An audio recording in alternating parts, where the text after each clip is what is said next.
Pessoal, boa noite. Peço desculpas aí, primeiramente, pelo imprevisto. Os alunos tiveram um pequeno probleminha no recebimento do link, e aí eles não conseguiram receber o link para acessar o evento, por isso que a gente atrasou um pouquinho para começar. Mas já pedindo desculpa, cumprimentar a todos com uma excelente noite, representando aqui hoje o corpo docente da UNA, Contagem, também em nome da Coordenação de Direito. Agradeço à doutora Sara pela disponibilidade em estar conosco nessa noite, nos abrilhantando aí com os conhecimentos, com a experiência dela na frente ali do Ministério de Contas, Ministério Público de Contas do Estado de Minas Gerais. Vou fazer a apresentação da doutora Sara, em breve vou transferir a palavra para ela. Aos alunos presentes, eu peço que aguardem o envio da lista de presença pelo bate-papo, através do qual vocês vão aferir a presença de vocês para recebimento dos respectivos certificados, ok? Então, daqui a pouquinho eu faço a liberação da lista de presença. Doutora Sara Menberg Schmidt de Andrade Duarte é procuradora do Ministério Público de Contas do Estado de Minas Gerais desde fevereiro de 2011, aprovada em concurso público. É bacharel em Direito pela Universidade Federal de Minas Gerais. Também completou o curso de Comércio Exterior em 1993 no Centro Universitário de Ciências Gerenciais na UNA. Sara Menberg trabalhou em escritório de advocacia nas áreas de direito civil, comercial, tributário, administrativo e constitucional. Ingressou no Tribunal de Contas do Estado de Minas Gerais por concurso público em fevereiro de 1999 e trabalhou até março de 2000 no cargo de técnico de controle externo. Aprovada em concurso público, ingressou na Assembleia Legislativa de Minas Gerais no cargo de analista legislativo, consultora em direito. Trabalhou até fevereiro de 2011, quando ingressou no Ministério Público de Contas de Minas Gerais. Doutora Sara, é um prazer tê-la conosco nessa noite na UNA. Te agradeço mais uma vez pela disponibilidade, não só sua também, mas da sua equipe, que eu sei que está aqui presente, a quem eu cumprimento com uma excelente noite. Desejo que nós tenhamos um maravilhoso evento. Transfiro a palavra para você, estou aqui à sua disposição para o que você precisar e para te auxiliar aqui também nessa noite. Muito obrigada. Boa noite a todos, boa noite, professora Fernanda. É um prazer muito grande estar aqui hoje à noite com vocês. Agradeço o convite pela professora Fernanda e cumprimento cada um de vocês. O objetivo nosso aqui hoje é falar para vocês um pouco sobre o Ministério Público de Contas, especificamente sobre o Ministério Público de Contas do Estado de Minas Gerais. Eu preparei uma apresentação, a nossa equipe preparou uma apresentação para vocês que será disponibilizada ao final dessa aula. Então, vocês não se preocupem em anotar as coisas, porque vocês vão receber isso tudo por escrito, inclusive vocês vão receber um material mais completo do que esse que eu vou apresentar para vocês. Então, vocês não se preocupem em fazer anotações. Gostaria de deixá-los bastante à vontade para fazer as perguntas que quiserem, e aí podem fazer da forma como ficarem mais à vontade, seja pedindo áudio, perdão, ou pelo chat. Eu sei que às vezes fica mais fácil escrever do que falar, da forma como se vocês ficarem mais à vontade. Eu vou compartilhar.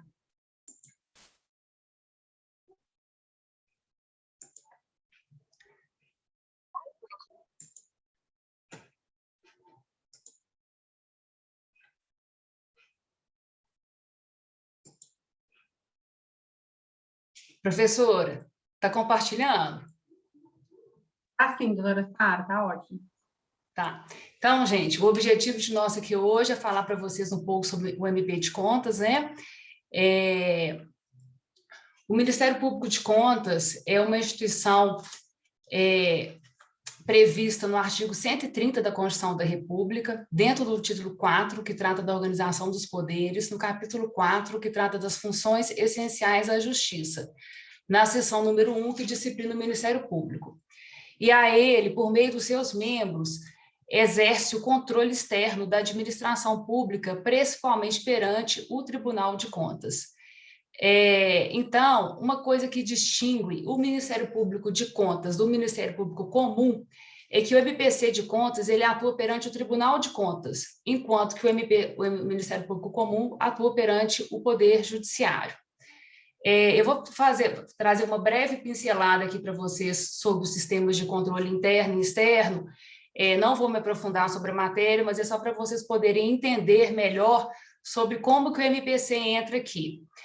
Nós sabemos que existem dois tipos de controle, o interno e o externo. O controle interno, ele é feito dentro do próprio órgão ou entidade. E o controle externo, ele é feito pelo Poder Legislativo.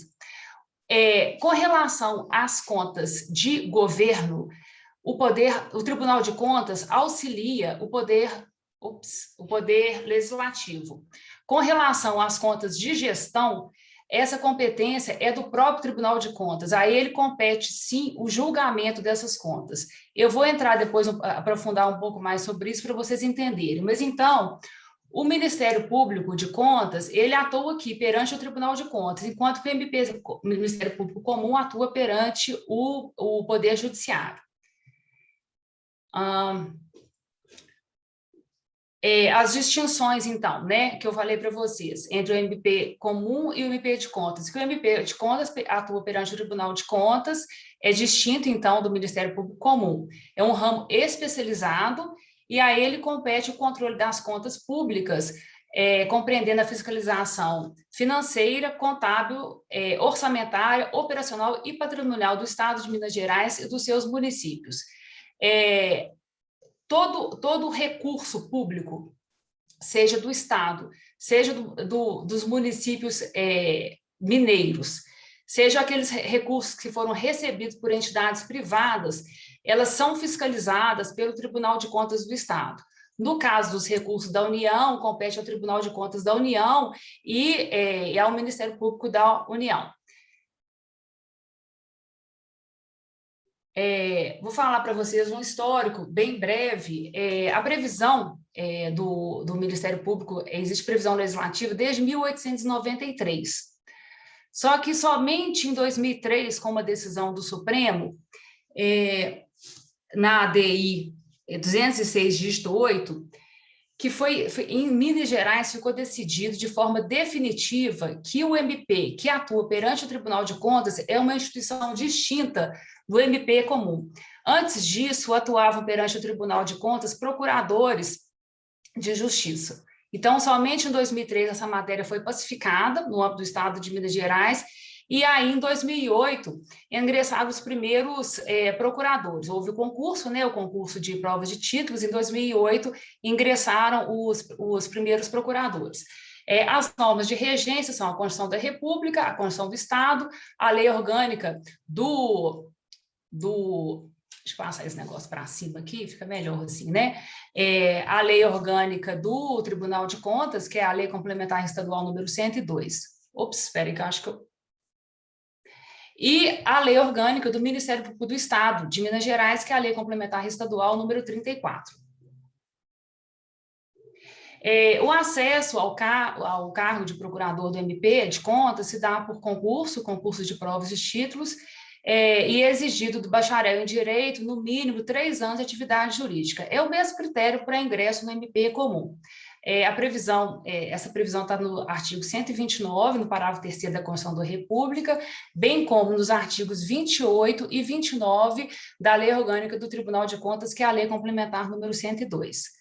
Os direitos, vedações e formas de investidura são os mesmos do MP comum. É a previsão que está no artigo 128, parágrafo 5º, e artigo 129, parágrafo 4º da Constituição da República, no artigo 30 da Lei Orgânica do Tribunal de Contas. E, subsidiariamente, a ele se aplica a Lei Orgânica do MP do Estado de Minas Gerais, que é a Lei Complementar Estadual número 34, de 1994. Os princípios que regem o MP de contas são os mesmos do Ministério Público Comum: unidade, indivisibilidade e independência funcional. Mas aí tem um ponto que eu acho importante destacar, que é com relação à autonomia institucional, em que pese os membros tenham autonomia funcional, a instituição ela está inserida na Secretaria do Tribunal de Contas. Então, nós temos autonomia institucional, mas não temos independência financeira e orçamentária. Então, nós não temos atribuição para fazer ordenamento de despesa, empenhamento. Todo o nosso funcionamento da nossa atividade meio é fornecida pelo Tribunal de Contas. Inclusive, a gente funciona fisicamente dentro do Tribunal de Contas, na Avenida Raja Gabalha, lá no 3º andar. Isso é uma peculiaridade que é como se vocês imaginassem o Ministério Público Comum funcionando dentro do fórum. É uma questão muito debatida a nível nacional, porque aqui em Minas Gerais isso não acontece, felizmente, mas a gente tem relatos de casos no Brasil que essa situação muitas vezes mitiga a autonomia funcional, porque muitas vezes o Tribunal de Contas, podendo estar insatisfeito com a atuação do membro, ele teria armas aí para mitigar a atuação, cortando papel, cortando impressora, a água, a luz, e repito, a gente não tem esse problema aqui em Minas Gerais, graças a Deus as nossas instituições são muito maduras, né, muito sólidas, mas é um problema que a gente já viu acontecendo aí no Brasil, em outros ministérios públicos estaduais de contas. Então, é uma discussão que se diz que para você ter, de fato, a autonomia funcional, você também deveria ter essa autonomia administrativa plena, com independência financeira e orçamentária. Então, a composição hoje, nós somos 7 procuradores, nós temos a nossa procuradora-geral, que é a doutora Elke, que é essa primeira aqui, e a subprocuradora, que é a doutora Cristina. Todos esses entraram no mesmo concurso, que esse concurso que aconteceu depois daquele julgamento da ADI que eu falei com vocês, que se deu em 2003. A estrutura do MPC. A gente tem o Colégio de Procuradores, que é formado pela totalidade dos membros, que é a instância administrativa e funcional máxima da entidade, do Ministério Público de Contas. Temos o Procurador-Geral. O Procurador-Geral, ele é nomeado e empossado pelo governador do Estado. É feita uma lista tríplice pelos próprios pares, os 7 procuradores fazem a eleição, elegem 3 pares que vão para essa lista e o governador faz essa escolha, tá? O mandato do Procurador-Geral é de 2 anos, sendo possível uma recondução. Já o Subprocurador-Geral, ele é uma função de confiança do Procurador-Geral, porque ao subprocurador compete a substituição do Procurador-Geral nos seus casos de impedimento, de ausência, férias. Então, é uma função de confiança. Então, o mandato do subprocurador-geral, ele coincide com o do PG, do Procurador-Geral. Com relação à estrutura nossa, o que nós temos dos nossos órgãos auxiliares? A Secretaria do Ministério Público de Contas. Nós temos a diretoria da secretaria, né? E sob ela temos a Coordenadoria de Apoio Operacional do Ministério Público de Contas, que é a CAOP, e a Coordenadoria de Acompanhamento das Ações do Ministério Público de Contas, que é a CAMP. A CAMP, a coordenadoria, a CAOP, ela tem a função de secretaria, ela recebe a documentação nossa, controla os prazos, a gente ainda tem os processos físicos lá, então não são todos, né, que foram digitalizados, então ela recebe esses processos, os autos, né, dos processos físicos, encaminha para os gabinetes dos procuradores, então é uma função de secretaria mesmo. Já a CAMP, ela tem uma função primordial para auxiliar os procuradores, especificamente o procurador-geral, na função de acompanhamento e monitoramento das decisões do Tribunal de Contas. E aí, nesse ponto, eu acho importante eu trazer para vocês de uma forma resumida, mas para vocês entenderem um pouco sobre, terem um pouco mais de conhecimento sobre as decisões do Tribunal de Contas. O Tribunal de Contas, ele exerce basicamente 2 funções. A primeira está prevista no artigo 71 da Constituição da República, inciso 1, que é a função de emitir um parecer prévio sobre as contas de governo do chefe do Poder Executivo. Então, ele exerce esse parecer prévio, e esse parecer prévio é encaminhado para o Poder Legislativo, a quem compete o julgamento dessas contas de governo. Esse parecer prévio é um parecer técnico, o Ministério Público de Contas atua aí na função de custos legis, emitindo um parecer. E, no caso do Poder Legislativo municipal, das câmaras municipais, esse parecer do Tribunal de Contas, ele só pode deixar de prevalecer pelo voto de 2/3 dos membros da Câmara. Então, para a Câmara, ao julgar as contas do prefeito, ela só pode deixar de acompanhar o parecer prévio do Tribunal de Contas pelo voto de 2/3 dos seus membros. E a gente vê em alguns manuais que fala assim, o Tribunal de Contas é um órgão auxiliar do Poder Legislativo. Ele é auxiliar nesse ponto, porque no caso das contas de governo, a competência para o julgamento é da Câmara, quem faz o julgamento é a Câmara.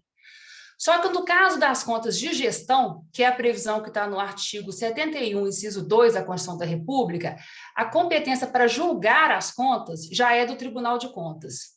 Então, isso é até uma coisa que às vezes causa até surpresa, que tem muita gente que já formada, já nem estudante, que não sabe que o Tribunal de Contas exerce sim uma função jurisdicional. E quem diz isso? Quem diz isso é a própria Constituição da República, que no inciso 2 do artigo 71, prevê que compete ao tribunal julgar as contas. E aí, nesse ponto, o Poder Judiciário ele não pode entrar no mérito dessa decisão. Se, por acaso, alguém levar essa decisão para o Poder Judiciário para a sua apreciação, ele não pode entrar no mérito da decisão. O que ele pode olhar é se o contraditório foi observado, se o devido processo legal foi observado, mas ele não pode afastar a decisão, né? Então, todo aquele que administra recursos públicos, ele tem o dever de prestar contas para o Tribunal de Contas. Então, essa competência do Tribunal de Contas para julgar são as que a gente chama de contas de gestão, que são os atos, pontuais, são aqueles atos específicos, a análise dos atos pontuais. Vamos supor, uma licitação, a elaboração do concurso público, a celebração de um contrato, uma tomada de contas especial no caso de uma entidade que recebeu recurso público e não prestou contas para o ente que recebeu o recurso, ou que essas contas foram consideradas irregulares, então vai competir ao Tribunal de Contas julgar.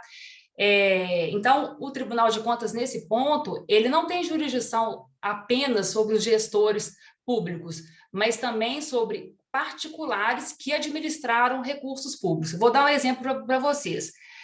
Suponhamos que a professora Fernanda é natural de qual município, Fernanda? Sou de Belo Horizonte mesmo. Tá, então, vamos supor que o município de Belo Horizonte firmou um convênio com uma entidade privada, com uma ONG, e aí foi acordado aí que ela iria repassar um recurso para essa entidade adquirir uma ambulância para prestar serviço para a população, para levar os munícipes para atendimento médico, tá? Essa entidade que recebeu esse recurso do município de Belo Horizonte, ela tem que comprovar para o município que aquele dinheiro foi empregado da forma acordada no convênio, então que ele comprou a ambulância. Se por um acaso ele não o fizer, às vezes até compra ambulância, mas compra uma ambulância velha, usada, ou às vezes não compra ambulância, some com o dinheiro. O município de Belo Horizonte, ele vai instaurar uma tomada de contas especial. E, posteriormente, essa tomada de contas especial ela vai ser encaminhada para o Tribunal de Contas para o julgamento. E aí, o Tribunal de Contas, ele vai analisar essa administração desse recurso público, no caso do município de Belo Horizonte, e pode julgar essas contas regulares ou não, pode aplicar penalidades. Quais são essas penalidades? Aplicação de multa pecuniária, inabilitação para exercício de cargo ou função pública, ou impedimento para contratar e licitar com a administração. Essas são as 3 penalidades que o Tribunal de Contas aplica. Ou então, a determinação de ressarcimento ao erário. Então, a entidade ela fica obrigada a devolver aquele recurso que ela recebeu para o município de Belo Horizonte. Quando o Tribunal de Contas faz isso, essa decisão que julgou essas contas irregulares, determinou a aplicação de multa e determinou o ressarcimento ao erário, ela é um título executivo extrajudicial. Isso é uma coisa assim, muito importante vocês saberem. Então, o Poder Judiciário ele não vai poder entrar no mérito dessa decisão. E aí, a Advocacia do Estado vai executar essa decisão para fins da cobrança da multa pecuniária, e a Advocacia do município de Belo Horizonte vai executar para fins do ressarcimento ao erário, para que esse recurso seja devolvido aos cofres do município de Belo Horizonte. E aí, nesse caso, o que a gente estava falando, né, sobre a função da CAMP, porque a CAMP, ela auxilia o procurador no monitoramento dessas decisões, e isso é uma coisa, gente, importantíssima. Por quê?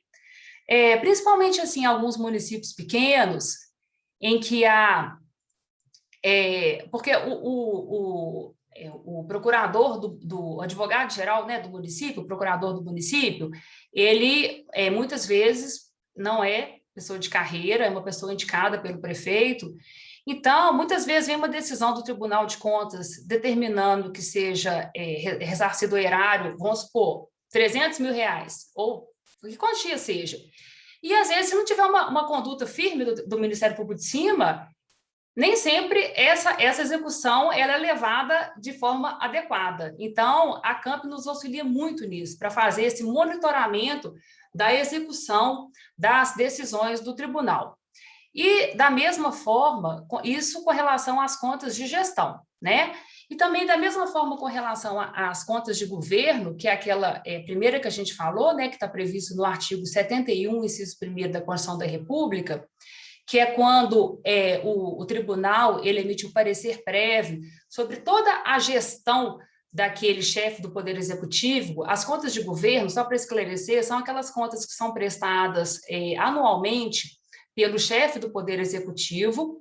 Essa obrigação é uma obrigação pessoal dele, personalíssima. Não é o município que presta contas, não é o Estado que presta contas. É o prefeito, a pessoa do prefeito, o CPF dele é o governador do Estado. Então, ele presta essas contas e o Tribunal de Contas, ele emite esse parecer prévio com relação a toda essa execução. É uma análise da macroadministração. Como que foi a execução do orçamento, se ele cumpriu, de fato, a previsão que estava na lei orçamentária, na LDO, na Lei de Diretrizes Orçamentárias, no PPAG, no Plano Plural de Ação Governamental. A gente está tão acostumado a falar com as siglas, né? Às vezes até embaralha na hora de falar o nome completo. Mas na LOA, né? Na LDO e no PPAG. Então, nas contas de governo, o Tribunal de Contas, ele faz uma análise de toda essa macro administração daquele ente durante o período. Então, ele vai ver se foram aplicados os mínimos com saúde, com educação, se foi observado o limite máximo com despesa de pessoal, se na execução do orçamento com relação ao empenho, à liquidação, se aquilo se foram observadas as regras, a liquidação não, perdão, com relação à liquidação é feita nas contas de gestão. Mas falo com relação à execução do orçamento, se foram observadas as regras constitucionais. Então, aí, o Tribunal de Contas, ele vai emitir um parecer prévio e vai encaminhar para o Poder Legislativo a quem competirá o julgamento dessas contas. E, no caso do governador do Estado, essas contas serão julgadas pela Assembleia Legislativa, e no caso do município, no caso do prefeito, né, as contas são julgadas pela Câmara. E aí, nesse caso, como eu já falei com vocês, e repito, no caso do município, o parecer prévio do tribunal, ele só pode deixar de ser acompanhado pela Câmara pelo voto de 2/3. E aí, nesse ponto, a CAMP também auxilia o Ministério Público de Contas. Aliás, a CAMP está no Ministério Público de Contas, né? Ela é a secretaria do Ministério Público de Contas. Ela auxilia os procuradores, no caso, a procuradora-geral, para fiscalizar se essas contas foram de fato julgadas, se foi observado, se realmente aquele quórum foi observado. Então, ele faz um monitoramento e, quando isso não é feito, é aplicado multa, sabe? Então, ela ajuda o procurador-geral nesse ponto. Então, voltando, né, à estrutura da Secretaria do Ministério Público de Contas, nós temos um sistema informatizado do Ministério Público, que é o SIMP, tá?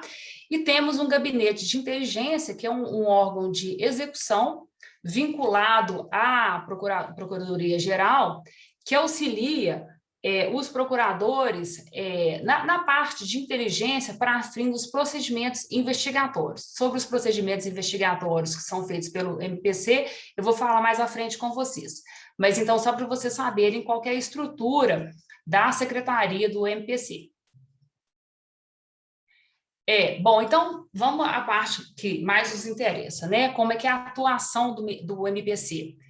Em primeiro lugar... Temos algumas perguntas. Você quer já responder duas primeiro? Pois não. Você pode lê-las para mim, Fernanda? Claro, eu vou ler para você, porque eu acho que aí são perguntas que a gente pode aqui dar uma equilibrada com a participação dos alunos também.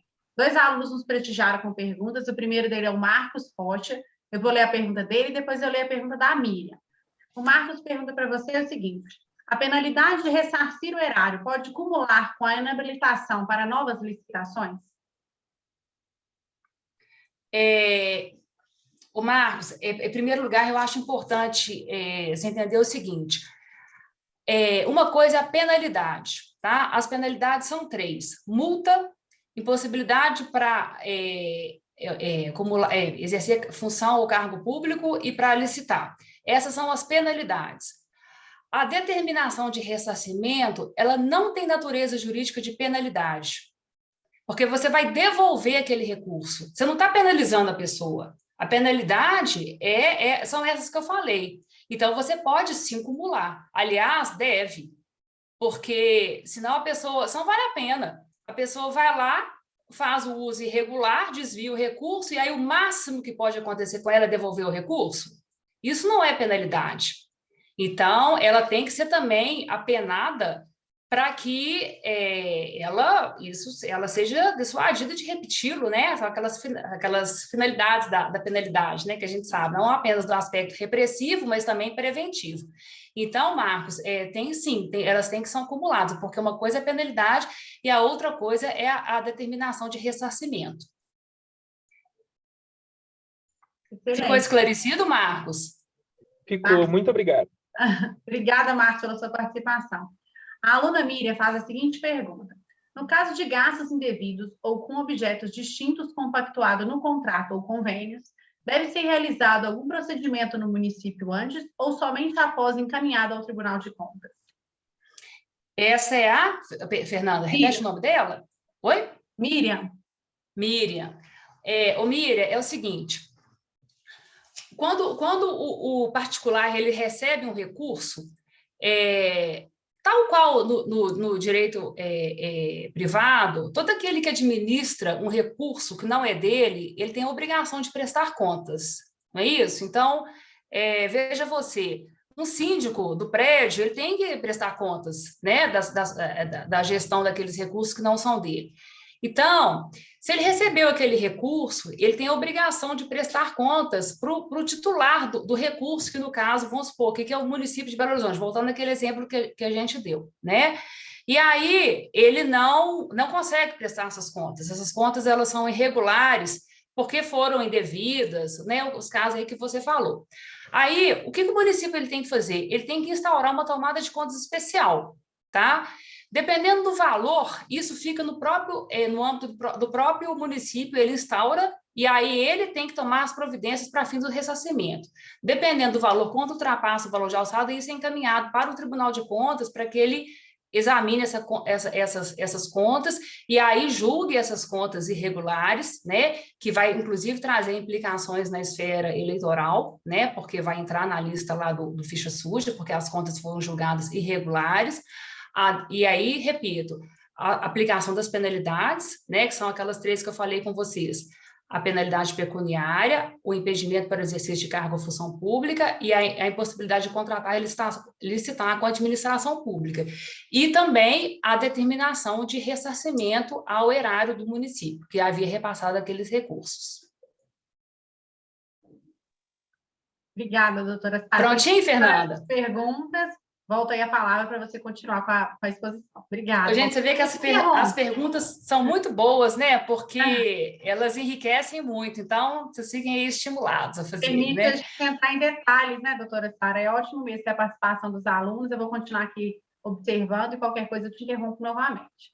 E assim, a atuação do Tribunal de Contas e ainda mais do Ministério Público de Contas é uma atuação assim tão específica que às vezes coisas para a gente que são assim banais da nossa rotina, às vezes a gente fala aquilo correndo porque a gente acha que é óbvio e na verdade não é óbvio, não é óbvio porque é uma coisa muito específica. Então vocês fiquem à vontade para fazerem perguntas que quiserem. A única coisa que assim que eu não que eu gostaria que vocês entendessem é com relação a casos concretos que estejam, seja sob investigação do Ministério Público de Contas, seja ainda relativos a processos que estão tramitando no Tribunal de Contas, e que então, nesses casos, eu não poderia responder, né? Mas com relação a isso, vocês fiquem muito à vontade, vou ficar muito feliz. Bom, então, voltando, né?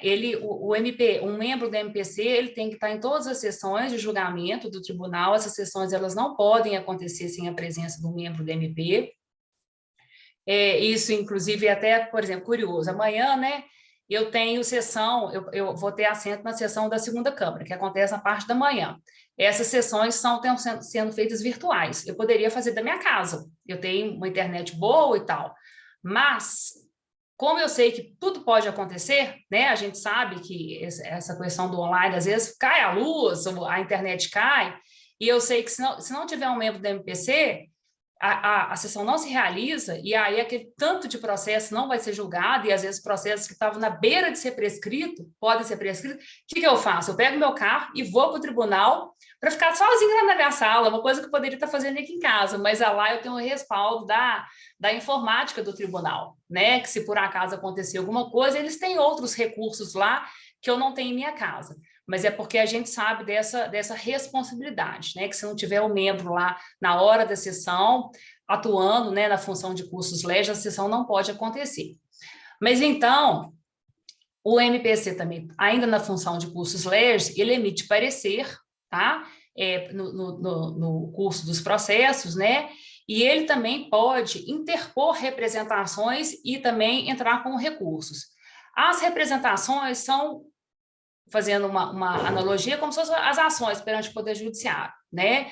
Essas representações, eu vou falar mais à frente com vocês de forma mais detida, mas o MPC, ele muitas vezes tem notícias de irregularidades, às vezes ele não tem todos os elementos para formar o convencimento dele, seja com relação à autoria, materialidade, objeto, então ele muitas vezes é obrigado a entrar com procedimentos investigativos para concluir aquela instrução. E muitas vezes não. Às vezes a gente recebe notícias de irregularidades que estão assim, já está tudo pronto. A gente simplesmente, às vezes, dá uma formatação, faz uma redação assim, um pouco mais técnica e tal, e entra com essa representação. Então, o MPC ele pode propor essas representações e pode também interpor os recursos. Durante a sessão de julgamento, após a leitura do relatório, né, pelo conselheiro relator, e antes de iniciada a votação, o membro do MPC ele pode fazer uso da palavra, né, fazer a sustentação. Ele pode também arguir o impedimento ou a suspeição de algum conselheiro, tá? Isso também é uma atribuição do membro do MPC. Com relação à execução das decisões do Tribunal de Contas, aí eu vou voltar um pouco com relação àquilo que eu já falei, né? As decisões do Tribunal de Contas, com relação às contas de gestão, são aquelas que estão previstas no artigo 71, inciso 2 da Constituição da República, elas têm natureza de título executivo extrajudicial. E aí, o MPC ele vai monitorar a execução desses títulos, né? Seja com relação à advocacia do ente lesado, com relação ao ressarcimento ao erário, seja a execução da multa que é feita pela advocacia do Estado. E também com relação ao monitoramento do parecer prévio que é feito nas contas de governo, que são aqueles pareceres, o parecer que é enviado para a Câmara, para que a Câmara Municipal ou para a Assembleia Legislativa, para que o Poder Legislativo possa julgar as contas de governo do chefe do Poder Executivo. Hoje mesmo, no Tribunal de Contas, a gente teve a apreciação do parecer prévio das contas do atual do governador, foram as contas do governo de 2019, sabe? Então, hoje o tribunal apreciou isso. Então, essa matéria agora, esse parecer prévio que foi emitido hoje, será encaminhado para a Assembleia Legislativa para que ela, sim, possa julgar as contas. Bom, a análise do julgamento das contas realizadas pelos legislativos municipais, é aquilo que eu falei, a gente faz isso com auxílio da CAMP, faz a análise das atas, das sessões de julgamento da Câmara Municipal, para verificar se todos os requisitos foram preenchidos. E aí, a instauração de procedimentos investigatórios. E aí eu já tinha começado a falar sobre isso quando eu falei da interposição das representações. O Ministério Público de Contas, tal como o Ministério Público Comum, ele tem a atribuição de fazer procedimentos investigatórios para apurar matérias de sua competência, de sua atribuição. Então, a gente tem as notícias de irregularidades chegam para a gente, ou então ele pode fazer isso de ofício, e aí ele pode instaurar esses procedimentos para apurar, eu vou entrar isso mais à frente, tá, gente? Isso aqui é só uma pincelada, para formar o seu convencimento, coletar provas, e então poder instruir e fazer a sua representação, que será interposta perante o Tribunal de Contas. Os termos de ajustamento de conduta de gestão pública é um instrumento que a gente tem que é muito parecido com o TAC, que é firmado pelo Ministério Público Comum, tá?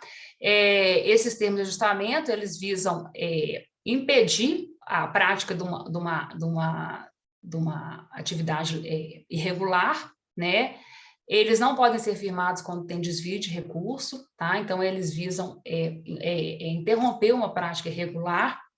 E aí, quando o MPC firma esse sistema de ajustamento de conduta de gestão pública com o gestor, ele suspende o inquérito civil que ele está, e aí depois ele faz o monitoramento do cumprimento desse termo de ajustamento, tá? Tal qual no Poder Judiciário, no Ministério Público Comum, tá? É um instrumento muito parecido que a gente tem.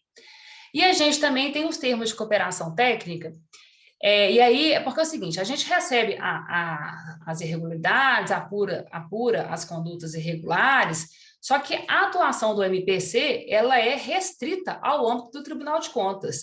Então, quando a gente se depara com crimes ou objetos de improbidade administrativa, a gente encaminha isso para o Ministério Público Comum para que ele tome as providências da alçada deles. Então, a gente tem uma ligação muito forte, muito estreita e muito importante com o MP Comum, porque cada um atua perante uma esfera, né?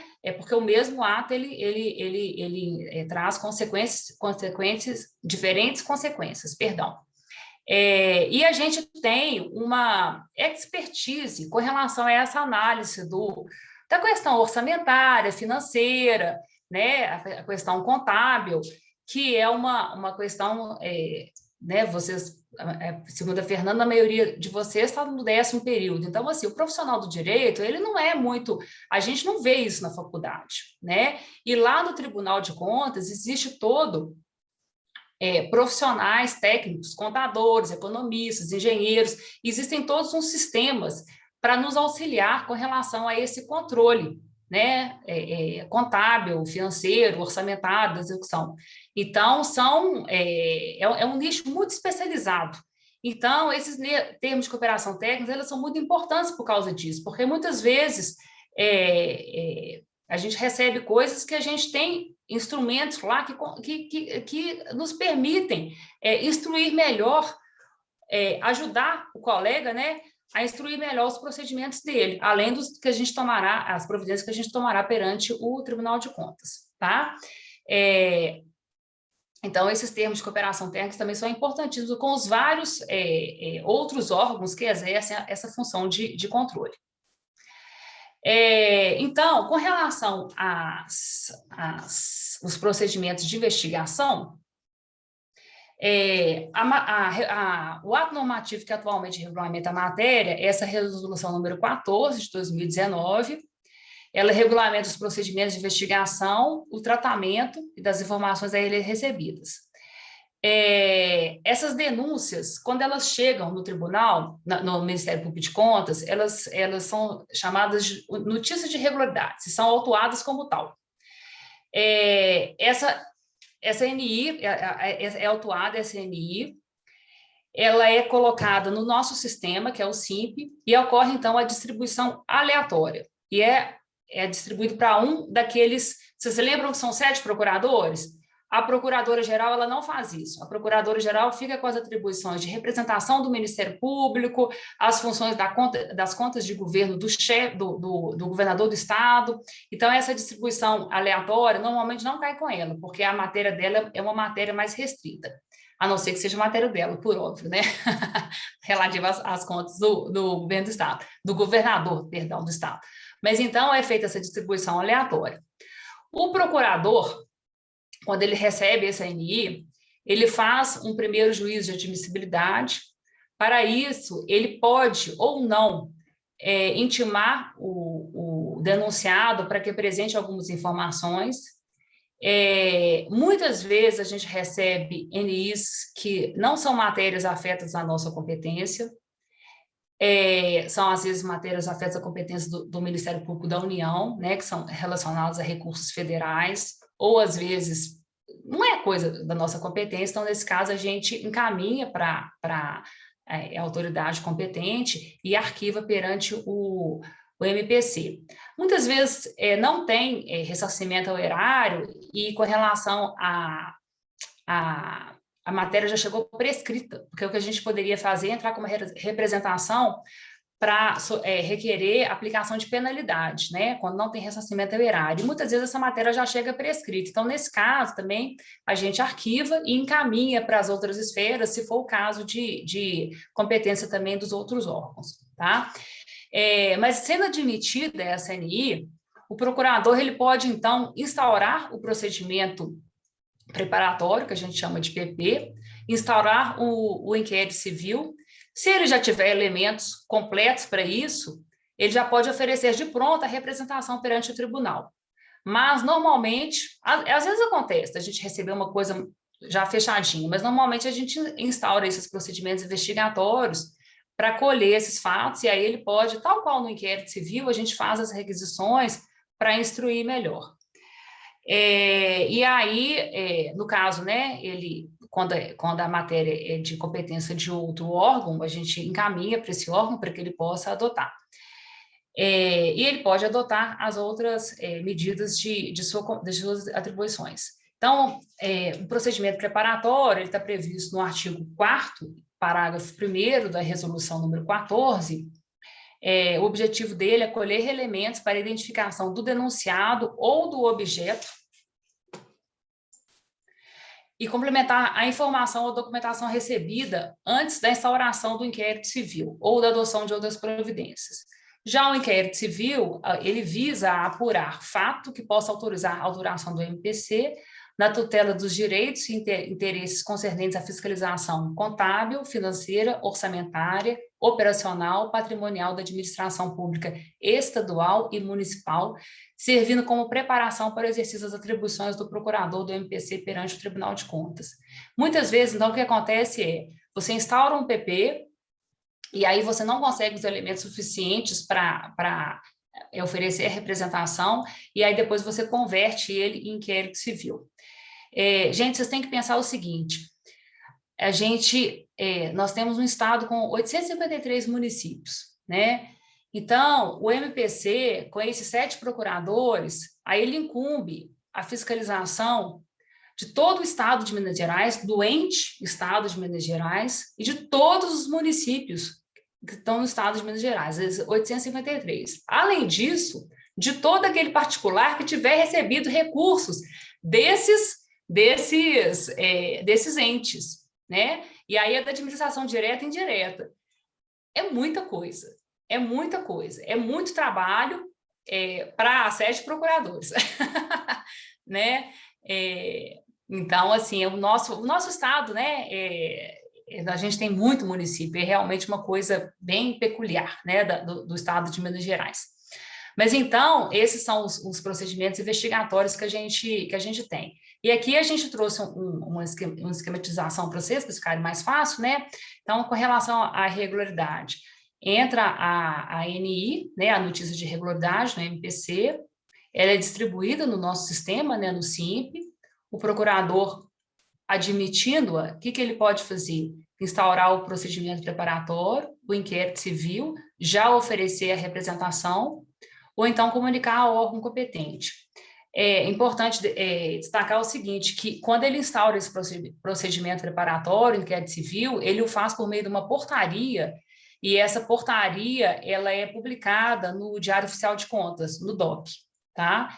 E aí, só depois que ele instaura esse procedimento, por meio dessa portaria, é que ele pode expedir ofícios requisitando documentação, sabe? Ele tem que ter esses procedimentos instaurados. Ele não pode, o procurador, ele não pode ficar expedindo ofício aí, fazendo requisição, né, que é o caso que o jurisdicionado é obrigado a fornecer aquela documentação que está solicitando, ele tem que ter um procedimento instaurado. Então, instaurado o procedimento preparatório, ele pode convertê-lo em inquérito civil ou tomar outras medidas cabíveis, no caso, oferecer uma representação, né? O inquérito civil, como eu falei com vocês, ele pode ser suspenso por meio da celebração do termo de ajustamento de conduta de gestão, que é um instrumento, assim, que visa evitar essa a gente fala judicialização porque está acostumado com o Poder Judiciário, né? Mas, no caso, levar a matéria para o Tribunal de Contas, porque, às vezes, você consegue resolver isso de uma forma muito mais rápida e com um custo muito menor para a administração do que você instaurar uma coisa perante o tribunal, que vai tramitar, vai demandar aquela atuação de muitos servidores, né? E isso, às vezes, ele se revela muito mais eficiente. E também com o comprometimento do gestor de não repetir aquela conduta, né? Então, quando esse termo de ajustamento de conduta de gestão ele é firmado, o inquérito civil ele é suspenso e é feito monitoramento do cumprimento disso, tá? E aí, a outra opção que a gente tem é oferecer a representação. Oferecida a representação, que é a ação que a gente tem, né, perante o Tribunal de Contas, o que acontece?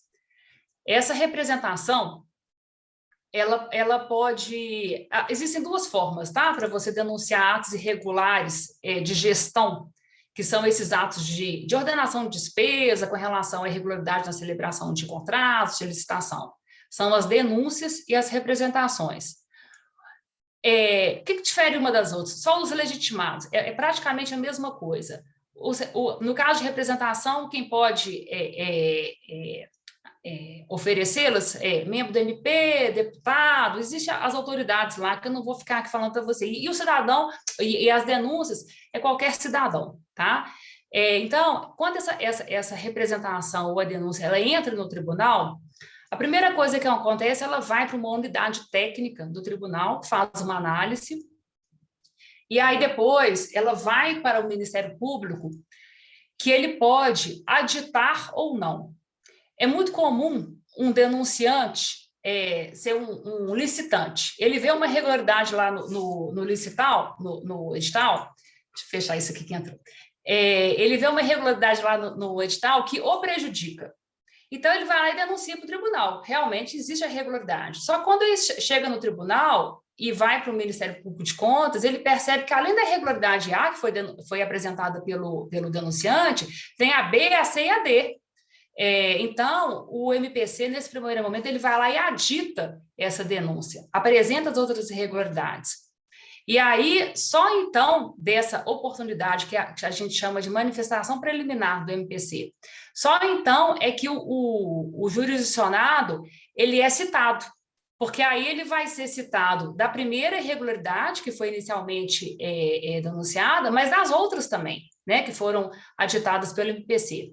E aí, então, ele só é citado nesse momento posterior para que ele se possa defender de todas as irregularidades.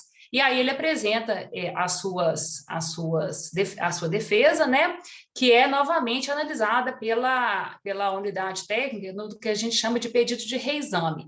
Feito esse pedido de reexame, o processo volta para o Ministério Público de Contas para que ele possa emitir o parecer na condição de cursus legis. E aí ele vai emitir a sua opinião, se aquela denúncia tem que ser julgada procedente, improcedente, qual tipo de penalidade tem que ser aplicada, e no caso de dano ao erário, o dano, né? Então, esse é o rito do procedimento. No caso da representação, é a mesma coisa, é praticamente a mesma coisa. Então, o MPC ele vai lá voltando, né? Aqui a gente estava aqui nos procedimentos investigatórios, ele vai oferecer essa representação, então vai começar a tramitar essa representação perante o Tribunal de Contas. Repetindo, essa representação, quando ela está atacando atos de gestão, o que pode ser pedido? A anulação do ato, aplicação de penalidades, né? E o ressarcimento ao erário. Essa decisão do tribunal tem eficácia de título executivo extrajudicial. Aonde que está isso? Na Constituição da República, tá? Então, o tribunal julga essa representação e o Poder Judiciário, ele não deve entrar no mérito disso, porque esse título do tribunal, ele tem eficácia de título executivo extrajudicial. Mas então, voltando, né, para o nosso esquema, como eu disse para vocês, né, esses procedimentos, eles são instaurados por meio de portaria. O procurador também, ele pode instaurar esses procedimentos investigatórios de ofício. Isso acontece muito. Você acorda de manhã cedo, abre o jornal e você chega lá e se depara com a irregularidade, a imprensa está noticiando, isso acontece muito. Então, ele pode fazê-lo de ofício, tá? Ele não tem que ser provocado por meio dessas notícias de irregularidades. E aí, mesma coisa, né? Ele pode instaurar o inquérito civil, pode instaurar o procedimento reparatório ou pode entrar com uma representação se ele já tiver todos os seus elementos. Uma coisa que eu acho assim, muito importante vocês saberem é que para oferecer uma notícia de irregularidade perante o tribunal ou perante o Ministério Público de Contas, o particular ele não precisa se identificar. E isso é uma coisa importantíssima, porque para oferecer uma denúncia perante um Tribunal de Contas, é necessária a identificação. Já perante o Ministério Público de Contas, a gente não pede isso, e isso é essencial, porque as melhores denúncias que a gente recebe são de pessoas que se vê claramente que são servidores do órgão onde está acontecendo a irregularidade. O servidor, ele não quer se comprometer, porque, afinal de contas, ele não quer ter problema. Às vezes, ele tem um cargo em comissão, às vezes não. Ele vê irregularidade e ele manda para a gente de forma anônima. E a gente mantém esse sigilo da fonte. A gente não divulga isso para protegê-lo. Se ele pedir, essa autoria ela é mantida em sigilo. E isso é muito importante. Tem coisas que a gente vê assim claramente que a gente lá de dentro.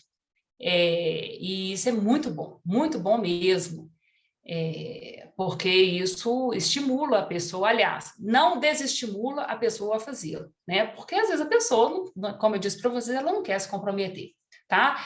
Então, a outro caminho da irregularidade, ela dá entrada perante o próprio tribunal, né? Seja por meio de uma denúncia ou representação. Como eu falei com vocês, a natureza jurídica das duas é praticamente a mesma coisa, o que as difere, na verdade, é o autor, né? Que a denúncia é qualquer cidadão, mas aqui, no caso, quando o cidadão resolve denunciar perante o tribunal, o próprio tribunal, é obrigatório que ele se identifique. O tribunal não aceita denúncias anônimas. Então, como eu falei com vocês, o MPC aí, o que ele faz? Ele vai emitir parecer. Ele faz um parecer preliminar, uma manifestação preliminar, que ele pode aditar ou não. Só então o denunciado é citado, tá? Depois o processo volta para ele emitir um parecer na condição de cursus legis, para só depois ir para o gabinete do conselheiro relator, que fará o seu voto. Na sessão de julgamento, o MPC também participa, né, seja fazendo sustentação oral, fazendo alguma colocação que seja importante lá na hora, arguição de eventual impedimento, suspeição, e depois o MPC ele pode interpor recursos. Então, o MPC ele pode interpor recursos não apenas daquelas representações que ele mesmo interpôs, mas também de outros processos. Recursos e o que a gente chama de pedido de reexame, porque quando o tribunal ele está apreciando as contas de governo, em que ele não julga, mas ele emite um parecer, porque o julgamento será feito pelo Poder Legislativo, ele emite um parecer, e desse parecer você tem como entrar com um pedido de reexame. Então, o MPC ele pode entrar com esse pedido de reexame com relação às contas de governo e entrar com os recursos, e aí são muito parecidos com os recursos do Poder Judiciário, que agravo, embargo de declaração, pedido de rescisão, que é praticamente a mesma coisa da rescisória, né? E aí,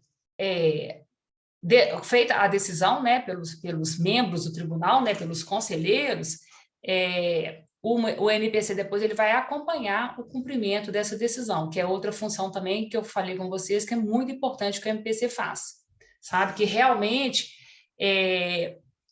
ajuda a dar, de fato, eficácia àquelas decisões, que aquele título executivo seja realmente cumprido.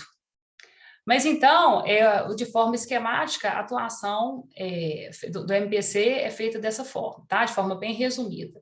Então, qual a melhor forma de denunciar irregularidades?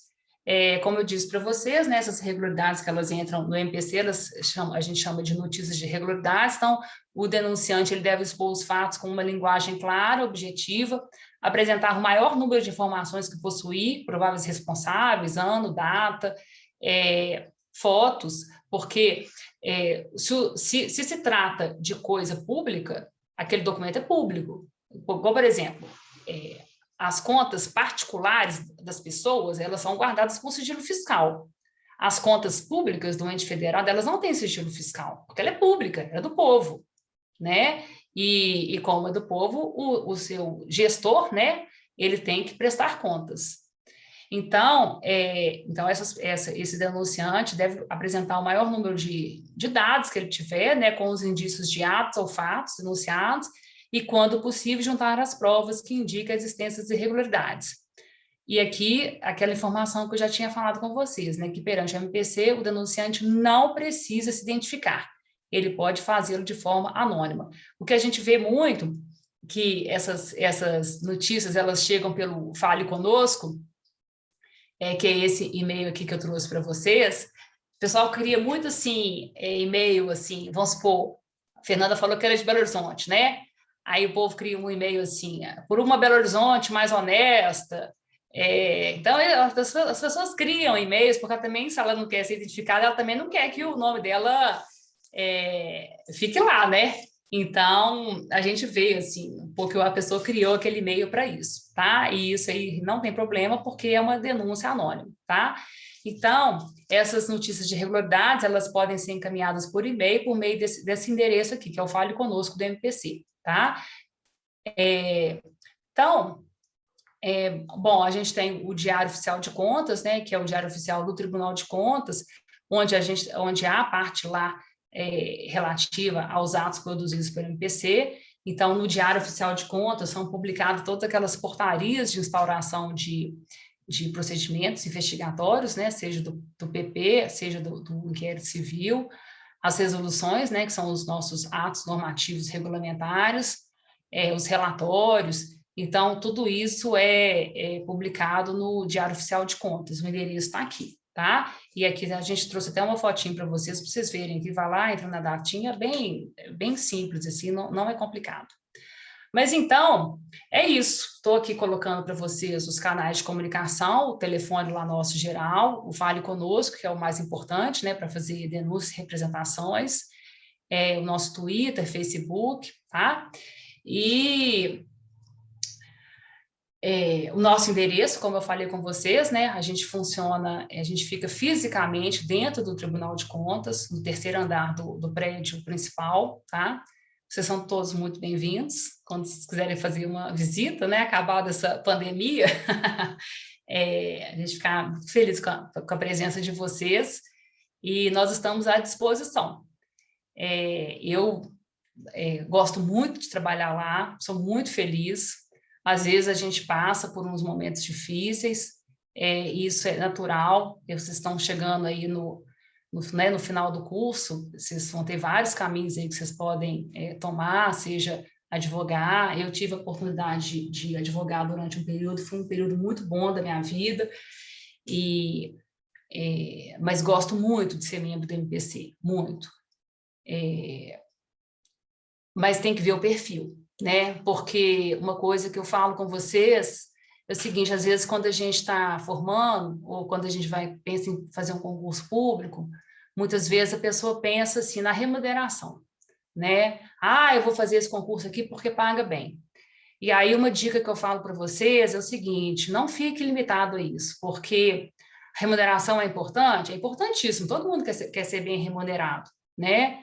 E, inclusive, o fato de ser bem remunerado é que ajuda, né? Que dá todas as condições para que aquela pessoa exerça a função de forma digna, honesta, né?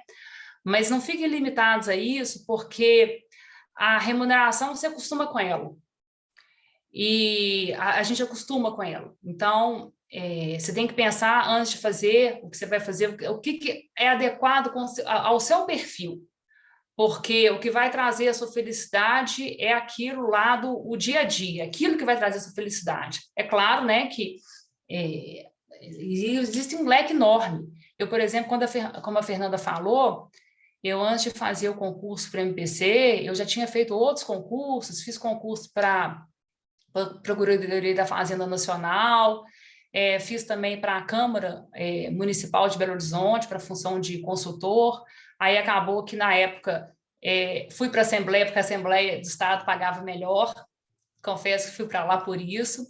E adorei trabalhar lá, adorei. A consultoria jurídica da Assembleia é um lugar maravilhoso de se trabalhar, dinâmico, em que você tem a oportunidade de trabalhar com muitas esferas diferentes do direito, seja direito constitucional, administrativo, financeiro, orçamentário, por causa da votação das leis orçamentárias, mas também defesa do consumidor, mexe também com a questão dos direitos humanos. Então, assim, foi uma época muito feliz. O fato existem muitas possibilidades, né? E eu sou muito feliz no Ministério Público de Contas e estou lá à disposição de vocês, né? A gente preparou um videozinho, Fernanda. Ô, Fernanda, tem alguma pergunta? Cheia de perguntas aqui. Que ótimo! Vamos fazer as perguntas, depois a gente passa o vídeo. Tá. Até deixei separado aqui para a ordem. Primeira pergunta é da Alexia Moura. A Alexia pergunta para você o seguinte: procedimentos investigativos ficam a cargo somente do Ministério Público de Contas, ou ele pode ter auxílio de algum outro órgão para fiscalizar? Alexia, né? Isso. Alexia, esse procedimento investigativo é um procedimento assim, interno nosso, né? O que a gente faz é, para instruí-lo, a gente requisita informações, né? Então, a gente requisita informações, seja do próprio jurisdicionado ou da área técnica do tribunal. O Tribunal de Contas tem vários sistemas fantásticos. Gente, tem cada coisa lá, assim, tão bacana, igual, por exemplo, tem um sistema, ele chamava GeoObras. Como é que ele chama agora, Carol? Você lembra? O GeoObras agora mudou de nome, né? Não, salvo engano, é GeoObras ainda. Não, bom, mas enfim, é um sistema do tribunal que fiscaliza as obras, é super legal, assim, ele consegue, ele é um instrumento que você vai, o gestor, vamos supor que ele está construindo uma escola, tá? E aí ele informa lá e está comprando material com aquelas notas fiscais que vão chegando lá para a gente, coisa que é para construir uma coisa assim, uma mega escola. E aí, quando o GeoObras vai lá pelo satélite vê uma coisinha dessa maniquinho assim. Então, assim, é muito interessante, porque são instrumentos que nos ajudam com a fiscalização. Aí, depois, feita essa primeira peneira, depois o MPC, o próprio tribunal, vai lá e fazer a auditoria em loco, né, para ver se aquela irregularidade de fato acontece, porque isso aí é só um instrumento, um primeiro instrumento para nos ajudar, né? Mas então, voltando à sua pergunta, Alexa, o procedimento investigativo, ele é interno, né, mas a gente colhe documentos de outros órgãos. Vamos lá. Tem outra pergunta. A pergunta agora é do Vitor. Vitor pergunta o seguinte: a MP 961, que flexibilizou as licitações, causou algum impacto no número de denúncias e investigações do Ministério Público de Contas? Ô, Vitor, a gente tem, você está falando com relação a essa normativa agora do enfrentamento ao coronavírus, né? A gente tem feito um acompanhamento, assim, bem bacana, inclusive com o apoio de outras esferas de controle, como, por exemplo, a ARPA, aqui no âmbito do estado de Minas, fazendo esse acompanhamento, sabe? A gente sabe que o momento que a gente vive agora, do enfrentamento à pandemia, é um momento excepcional, que a legislação que a gente tinha se mostrava incapaz de atender às necessidades urgentes que a gente tem. Então, a gente tem uma legislação agora que tenta focar muito mais assim no atendimento da produção adequada e não se ater tanto assim às formalidades, né? E tudo aquilo tem que ser disponibilizado na internet no prazo de 5 dias. Esse é um instrumento muito importante do controle social, sabe? Então, assim, são normativas novas, excepcionais, que, por exemplo, a gente agora tem essa previsão que você pode contratar quando, justificadamente, você pode fazer o pagamento antecipado. É uma coisa que antes a legislação não permitia, né? A 4.320, a Lei 4.320, né, que regulamenta a matéria, o rito, né, da despesa, você só pode fazer o pagamento depois da liquidação. E essa legislação, ela autoriza agora o gestor a fazer esse pagamento antecipado. É um risco? É. Mas é uma coisa que se mostrou necessária. E aí a gente tem até instrumentos que podem resguardar a administração de eventual calote e tal, que são fazer esse depósito em contas de garantia, né? E isso talvez seja uma coisa que até se mostre bastante, assim, proveitosa para a administração pública, porque a gente sabe que o risco que o contratado tem que ele sente, né, de não receber da administração, do pagamento que ele tem para receber ser protelado, ele aumenta o custo da licitação. A gente sabe disso, que a gente compra mais caro por causa disso. Então, talvez esse pagamento antecipado, se ele for feito de forma responsável, né, com a administração pública se resguardando, pedindo a garantia que ela pode pedir, isso pode se mostrar até mais vantajoso economicamente para ela, que ela pode conseguir comprar mais barato do que a gente compra hoje, sabe? Então, essa legislação nova, a gente está tendo várias, né, legislações que têm sido editadas desde o ano passado para o enfrentamento da pandemia. É uma legislação que se mostrou necessária para a gente enfrentar esse momento emergencial, né? A gente já sabia, né, que a nossa legislação, os procedimentos nossos, eles são morosos, custosos, e aí essa pandemia, ela deixou isso muito mais aflorado, porque o administrador, ele está precisando, né? Ele tem que comprar respirador, então ele está tendo que tomar essas medidas urgentes. Então, isso se mostrou ainda mais evidente com essa situação emergencial que a gente está vivendo. Excelente. Pessoal, para quem está acompanhando aí no bate-papo, a Carol disponibilizou os links dos sistemas que a doutora Sara fez menção aqui. Então, aí vocês podem também complementar com a explicação que ela trouxe. Obrigada, Carol. Temos outra pergunta aqui, pergunta da Miriam. Já houve alguma proposta de termo de ajuste de conduta proposta por municípios ou somente o TCE que normalmente propõe? Não, muitas vezes o próprio administrado propõe, sabe? Isso acontece, sim. Eu não saberia te falar agora de cabeça, te dar um exemplo, mas a gente tem casos, sim, que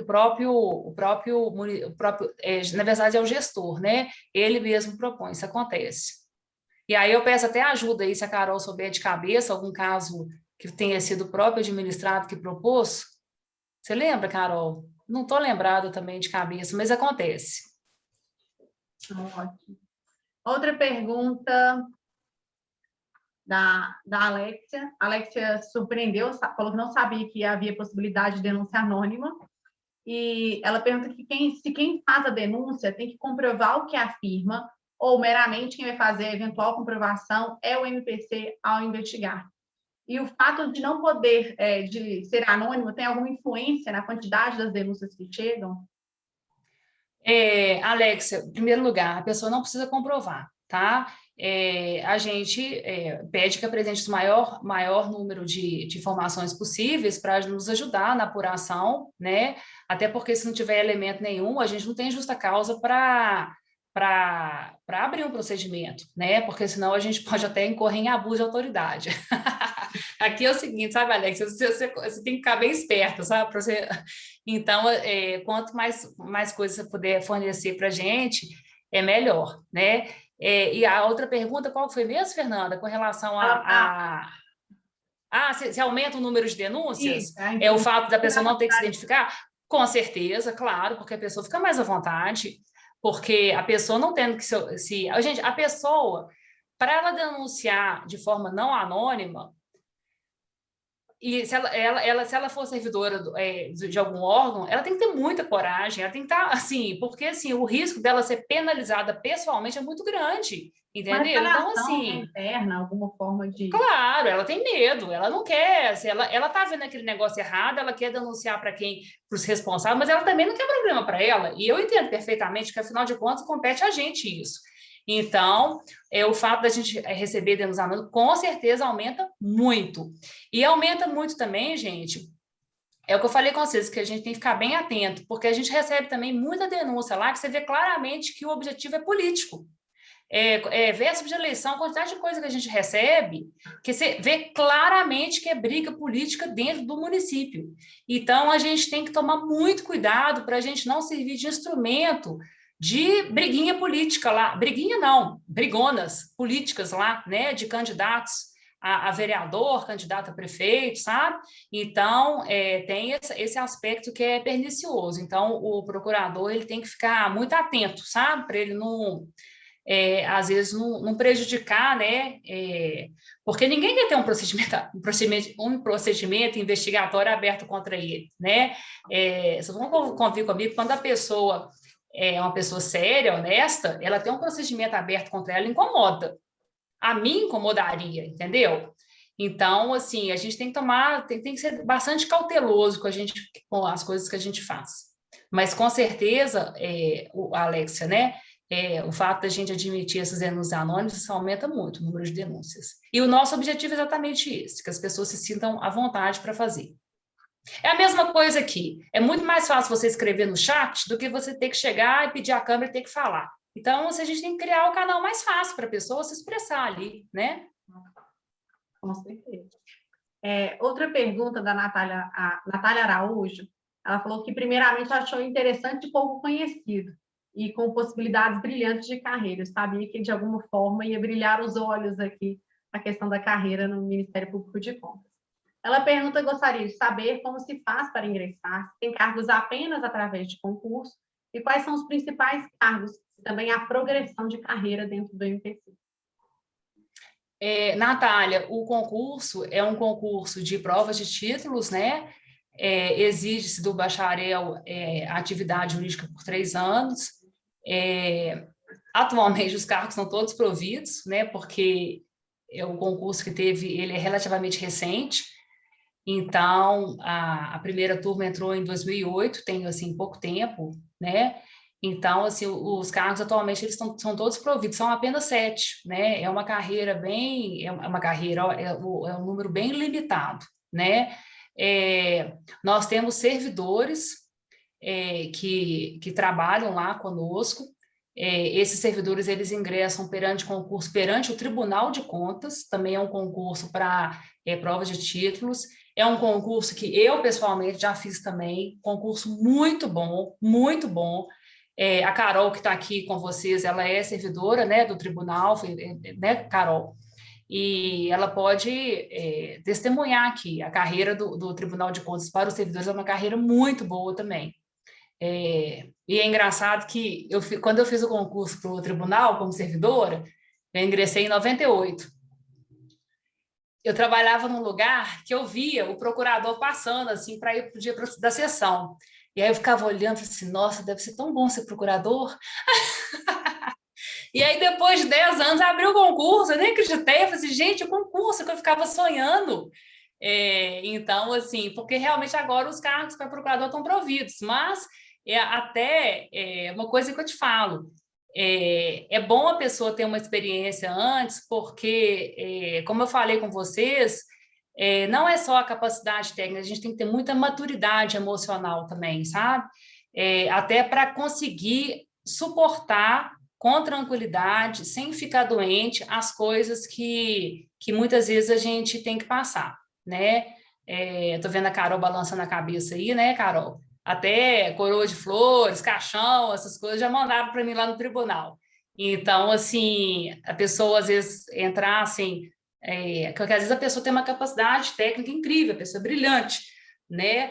Mas a gente aprende muito com a vida, né? Então, assim, eu falo que eu fiz outros concursos antes e acho que isso me ajudou muito a ter maturidade, sabe? Mas é isso. Ótimo. Temos aqui uma última pergunta da Miriam.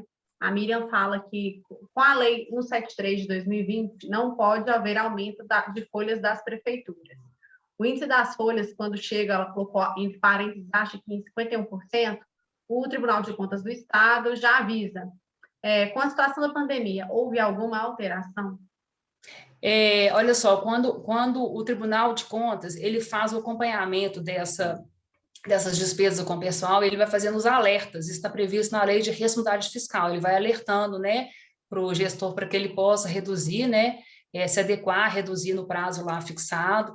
Essa legislação excepcional que a gente teve, ela criou uma excepcionalidade com relação a isso, porque a gente sabe que a arrecadação caiu muito, né? Então a legislação ela previu a suspensão dessa necessidade, né, do retorno, né, para os índices máximos, e essa matéria dos limites com gasto de pessoal, ela é apreciada durante o julgamento das contas de governo, tá? Então, naquele momento que o tribunal vai emitir o parecer prévio, é lá que ele vai fazer essa análise e ela pode ensejar a rejeição das contas do gestor. Nesse caso, se de fato, né, o Tribunal de Contas emitiu o parecer prévio pela rejeição e esse parecer for acatado, né, pela Câmara Municipal e as contas forem rejeitadas, aquele prefeito ele fica inelegível. Então, é uma irregularidade muito grave. Doutora Sara, no mais, aqui nós tivemos os alunos que fizeram perguntas agradecendo, tivemos muitos elogios, a Liliane ressaltou que foi uma excelente palestra, que toda a sociedade se beneficia de um trabalho sério e importante desempenhado pelo Ministério Público de Contas. E aí, só mais aqui os alunos agradecendo, falando que é importante ir treinando. O Vitor fez um comentário agora, que a pandemia reafirmou a grande importância dos órgãos investigatórios na administração pública, e aí ele agradece a você. Eu faço aqui minhas considerações rapidamente para a gente poder passar para o vídeo. Eu não tenho dúvida dos entraves que o Ministério Público de Contas vai encontrar, se deparar, principalmente quando a gente pensa em municípios pequenos, em que a gestão é feita de uma forma muito precária, com pouquíssimo conhecimento. Então, quando a gente tem a oportunidade de, às vezes, demandar em algum município, a gente consegue ver como que a estrutura deles, de uma certa forma, é precária, apesar de todo o amparo que a administração pública oferece quando vem uma nova gestão. Então, mesmo com as leis, é complicado. Eu chego a comentar, às vezes, com os alunos em sala. Essa semana mesmo nós introduzimos os impostos municipais, e aí eu comentei com eles, eu falei, gente, no município onde nós vemos as maiores atrocidades, mas às vezes nem tanto pela intenção, e a gente tem que tentar ponderar ali também, porque era o ex-açougueiro virou secretário de fazenda do município. E não de qualquer demérito ao fato de ele ser açougueiro, mas ele não tem nenhum conhecimento técnico ali para ocupar esse cargo e saber quais as atribuições que ele tem que desempenhar ali como secretário. Então, isso tudo é muito peculiar, né? A própria Câmara, as sessões. Então, é uma gestão, assim, completamente diferente. Eu acho que nos municípios pequenos o impacto disso é muito grande. E mostra ainda mais a cautela do trabalho, o cuidado que a gente tem que ter, e aí de todos os lados, né? Dentro de uma atuação na investigação desses atos políticos, das prestações de contas, da gestão. E é importantíssimo que eles se amoldem a esse perfil de investigação também, a existência de investigação, para que as futuras gestões também já entrem ali sabendo de como as coisas funcionam, porque os servidores, de alguma forma, vão prestar amparo. Então, vendo os municípios pequenos, a gente consegue ressaltar ainda mais, enaltecer ainda mais a importância do Ministério Público de Contas, do Tribunal de Contas, participando aí também com as investigações. Eu vou devolver, então, aqui a palavra para você passar o vídeo institucional. E aí, pessoal, assim que encerrar o vídeo, eu libero para vocês a lista de presentes. Tá, Fernanda, só fazer um comentário, né? Um aditamento. O Tribunal de Contas ele exerce uma função muito importante para os municípios de orientação quando ele responde às consultas, Sim. sabe? E as consultas do tribunal, elas estão cada vez, assim, eu vejo respondidas de forma mais técnica. A gente vê, assim, como que elas eram respondidas na década de 90 e hoje a profundidade que elas entram.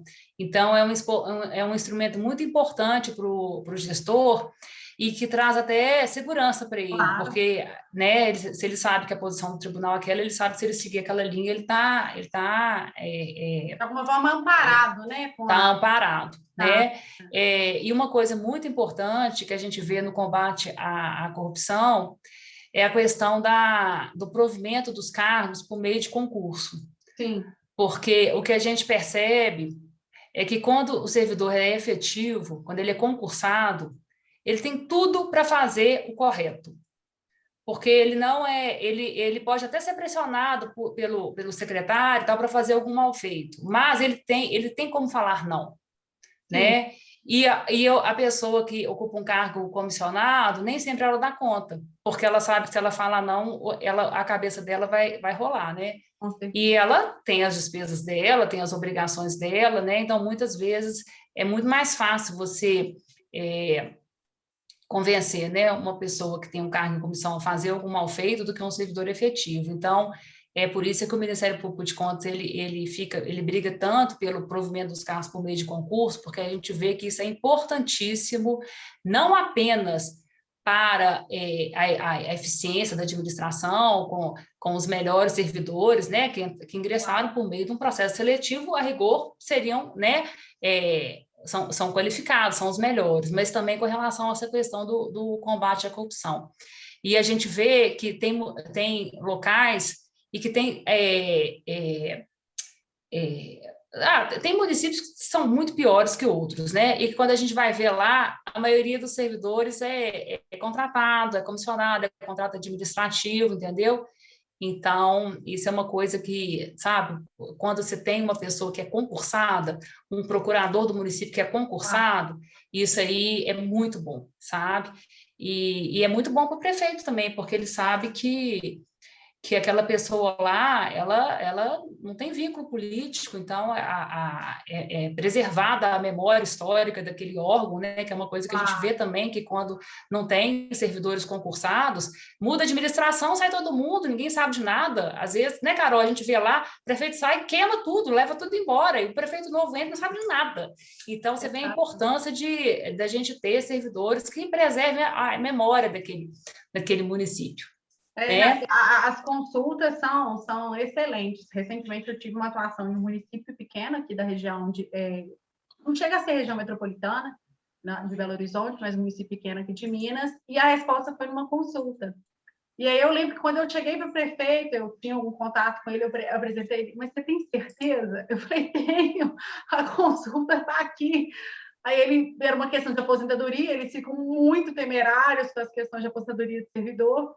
e uma professora de uma escola municipal, e eu acho que cidade pequena o legal é que tudo toma uma proporção, né? E ela já estava fazendo novena, eu falei, gente, calma, a gente vai resolver isso aqui de uma outra forma.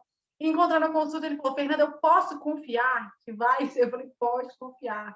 A resposta é realmente, olha que a consulta, ela tá... Ele falou, não, mas a consulta encaixa como uma luva, no caso. Eu falei, olha que ótimo, é exatamente a situação aqui se repetindo.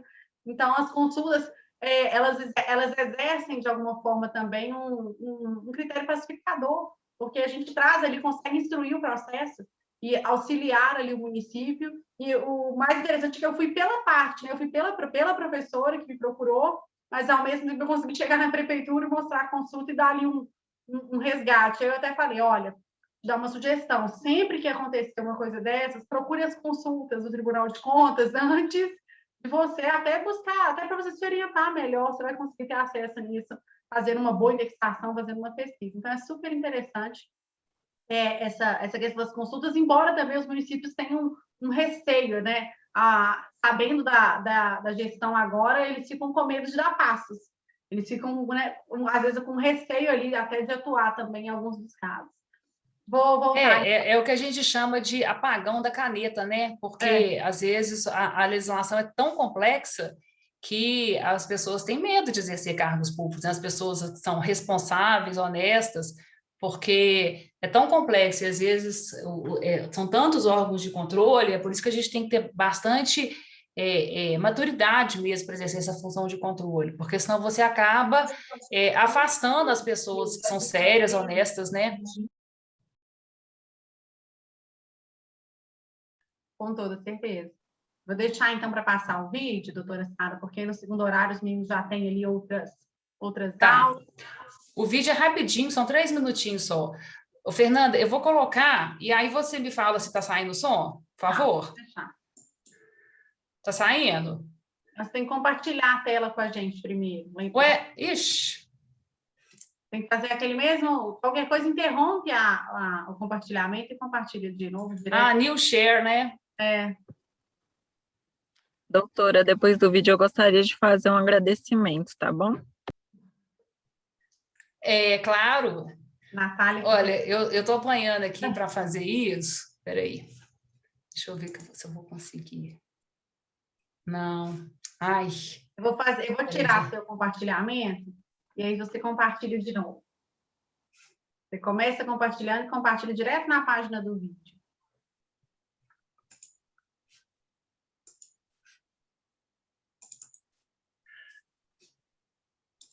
E tá saindo o som? Deu certo? A gente tá vendo por enquanto a pastinha. Por enquanto a gente tá vendo a pastinha dele.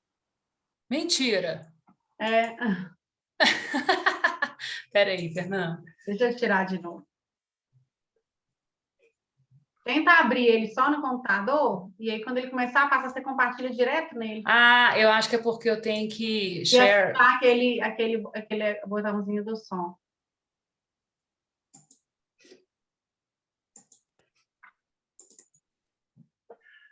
E agora? Deixa eu ver se compartilha.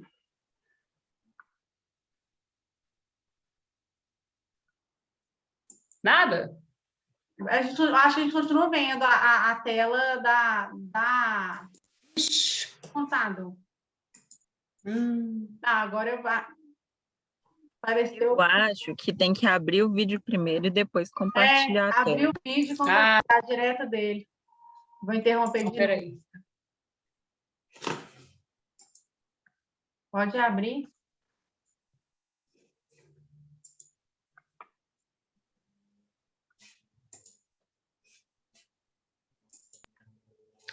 Agora deu? Vocês estão vendo? Agora sim. Agora a foto da cidade de BH? Isso, agora sim. Tá.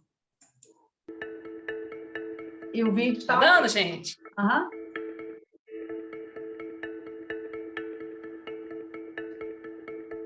Compromisso, seriedade, dedicação, empenho. O Ministério Público de Contas do Estado de Minas Gerais é uma instituição permanente, essencial à função jurisdicional de controle do Estado e que se incumbe da defesa da ordem jurídica e do regime democrático. Sua atuação primordial compreende a fiscalização contábil, financeira, orçamentária, operacional e patrimonial do Estado de Minas Gerais e de seus municípios, visando resguardar o atendimento dos interesses da sociedade mediante a gestão eficaz dos recursos públicos. O Ministério Público de Contas atua junto ao Tribunal de Contas, embora com ele não se confunda. São instituições distintas e independentes que trabalham de forma conjunta e coordenada para o bom desempenho do controle externo da gestão pública. Apesar de ser um ramo especializado do Ministério Público previsto na Constituição da República, na seção a ele destinada, o Ministério Público de Contas possui carreira própria, exercendo suas funções na esfera extrajudicial, isto é, perante a Corte de Contas. São funções do Ministério Público de Contas: dar parecer nos processos que tramitam no Tribunal de Contas, instaurar procedimentos preparatórios e inquéritos para investigar fatos envolvendo matéria de sua competência e representar ao Tribunal de Contas para que atue no sentido de buscar a devida reparação dos cofres públicos lesados e a responsabilização dos agentes que derem causa às ilegalidades apuradas pelo Ministério Público de Contas. Além disso, trabalha em parceria com o Ministério Público Comum, acionando-o sempre que as irregularidades decorrentes de sua atuação possam também implicar em ilícitos cíveis e ou criminais.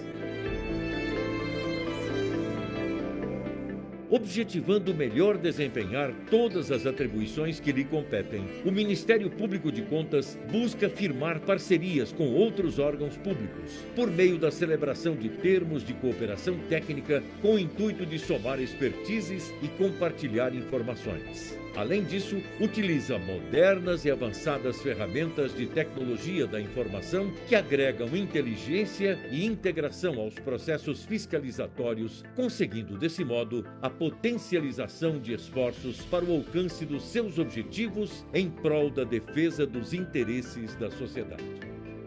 Essa atuação em rede resulta em mais saúde, mais educação, melhor segurança, mais qualidade de vida para o cidadão. Considerando que é a sociedade o destinatário final de toda a sua atuação, o Ministério Público de Contas abre suas portas para o cidadão, disponibilizando canais para que possa participar do controle da gestão pública, apresentando denúncias de irregularidades verificadas. Ministério Público de Contas, uma instituição comprometida com você.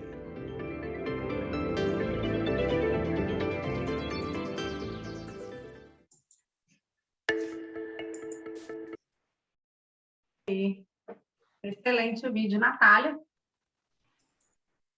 Boa noite, doutora. Meu nome é Natália, sou representante do 10º período e eu queria agradecer pela sua disponibilidade, por todo o carinho que você empreendeu nessa palestra. É uma honra para nós receber você aqui. Assim, eu posso afirmar que muitas pessoas da sala não conheciam, não tinham conhecimento sobre esse assunto, sobre o MPC. Então, é um conhecimento muito enriquecedor para a nossa graduação. É muito bom ter essas informações, né, que são privilegiadas, assim. A gente já conhecia sobre o TCU, nossa turma já fez uma visita, e a gente não conhecia sobre o Ministério Público, o MPC. Então, eu achei muito importante ter abordado esse assunto. Agradeço à professora Fernanda por ter trago essa palestra para a gente, uma palestra maravilhosa.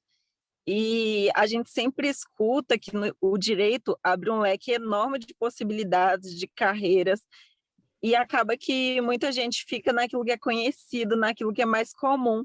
Então, saber que temos essa possibilidade, agregar o conhecimento, esse conhecimento é um conhecimento que se agrega a qualquer área, né, de atuação. Então, é muito bom, eu agradeço você em nome de toda a turma, a Carol também, muito obrigada pelo conhecimento que você nos passou. Ô, Natália, eu que agradeço a oportunidade, né? Isso que você falou é uma verdade. O direito, ele nos traz um leque enorme de possibilidades. E a gente também, a gente não vai ficar, pode não ficar a vida inteira na mesma coisa, né? E, inclusive, as funções que a gente vai desempenhando, uma vai ajudando a outra. Então, às vezes, a pessoa, né, que pretende fazer concurso, ela pode fazer concurso para um cargo, né, de um tribunal, do Ministério Público, igual eu falei com você que eu já trabalhei na Assembleia, e a gente vai adquirindo informações lá que vão só agregando e nos ajudando depois nas novas funções, né? Realmente além da própria advocacia, né? Então, assim, eu queria agradecer, né, a oportunidade, viu, professora?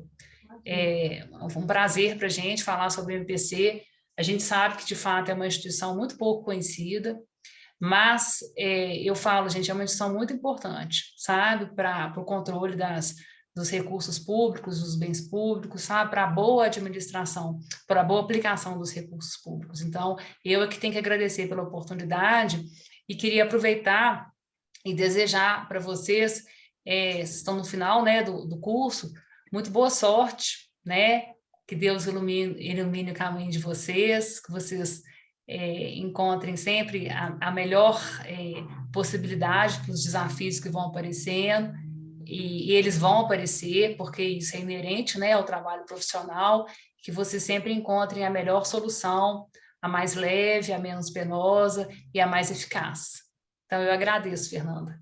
Doutora Sara, muito obrigada pela disponibilidade, como a Natália bem observou. Obrigada, Carol, a Luciene, a Luciana também, que está aí nos bastidores, né, Luciana? Obrigada também por todo o staff aqui para a promoção desse evento. Agradeço o Ministério Público de Contas por ter feito esse contato com a gente também, aceitar essa parceria. Espero que essa parceria se inicie com bons frutos. As portas da Uni estão abertas para vocês, para quaisquer eventos, quaisquer oportunidades, quando vislumbrarem algum tema que seja interessante ser trabalhado. Eu tenho certeza que eu posso referenciar aqui em nome da instituição, que vocês são muito bem-vindos. Esperamos em breve poder fazer eventos presenciais. A gente gosta de um evento presencial, tem sempre um lanchinho gostoso, então espero que em breve a gente possa se encontrar pessoalmente.